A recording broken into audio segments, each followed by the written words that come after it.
Hi, I'm Erin Stewart. I'm a company trainer with Barnes Group. I've been so for about 6 months. I'm also the manager at my store in Vermillion, South Dakota. And today I'm just going to demonstrate some baby lights for you. It kind of helps create a softer flow throughout the hair. You can use it with balayage, you can use it with your ombres, or even just with grays to kind of break it up a little bit. Gives you a little more time between colors so you don't see that line of demarcation as quickly. So I started off by sectioning my mannequin here into 4 places. And I'm going to just do this first section in the back, and I'm also going to show you the difference with her hair with me using a baby light as a highlight as well as a baby light as a low light, so you can see the different dimension that brings to my mannequin's hair today. Now that she's sectioned off, I'm going to start in the very bottom. And personally, I like to do a diagonal part. I do a diagonal parting, which creates a V up the back, and then a V back away from the face. It just softens your perimeter when you're doing your foils, so that way you don't pull up and see harsh lines when the hair is pulled back away from the face or up in a ponytail. So I'm going to start with my first section here.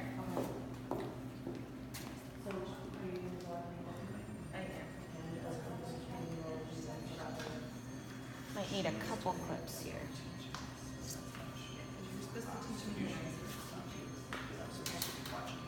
Right, so I have my bottom section here, and I'm gonna even that just slightly.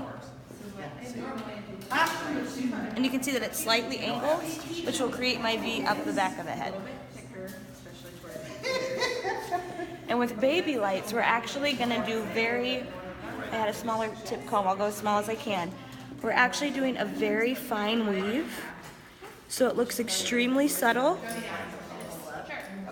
More so creating a very natural look.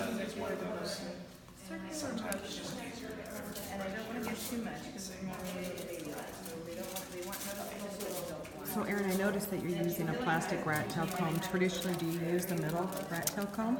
I personally like the color brushes of the same line. I can't remember what they are, but it comes with the metal end on the color brush. That way I'm not fumbling with 2 tools, and I tend to be able to work a little bit faster. Excellent. When I just have 1 tool in my hand. But today, just for the purpose of the class, this is what I have available, so it's what I'm going to use for you. And I'm going to get a little wild here, but I'm going to start with our light on the bottom, because as you see, I already left a bit of her dark hair out, so I want to start seeing my color and my baby lights right away. So I'm going to go ahead and go with my highlight first.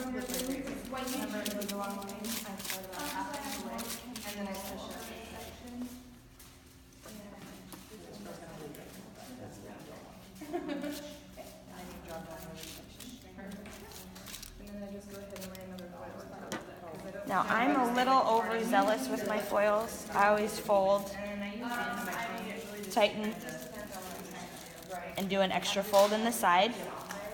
And the reason I do that is because I've seen so many foils slip and create bleed marks on the hair. I know it'd be very subtle with how small foils we're doing right now, but you still don't want your client feeling like a leopard, like they have leopard spots when you leave. To me, it can make a color look sloppy and make it look like you rushed. And that's not what you're going for.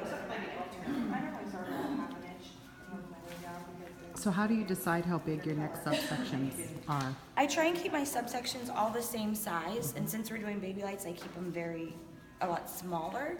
I'm doing what would be considered a heavier foil through this section. Sometimes with baby lights, people just want something very subtle that is just going to emphasize your hair, and they're not going to really see a huge difference. It's just going to add a little dimension. So then I would take a larger section. Okay, perfect.